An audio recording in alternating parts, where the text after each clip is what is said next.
Yun, so andito tayo ngayon sa Luway, sa Cebu. Kasi pupunta kami dito sa may floating.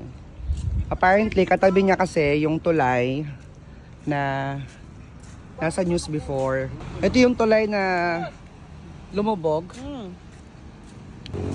May solar pala. Andito yung, ay ganda nung ano pala. Solar pala yung mga ano, no? Bubong may solar. Mga floating boat, may mga solar sila. Ito pa sabi na aircon, may solar. Aircon nyo, aircon yan. Sarado. So mas mahal yan, may Mahal yun, upa. mahal to, Parang mga private. Aircon yan, mahal. Okay. Ito, sarado, aircon. May solar. Bala ito tayong ano, yung tulay na nabali. Kinsing ano sasakyan yung lumubog May isang dito. pa rin na yan na matay. Nandyan yung mga sasakyan o kinuha? Kinuha na po yung mga sasakyan dito. Yung sasakyan dito, gumanon ng isa, ganyan, nagsiso. Nagsiso.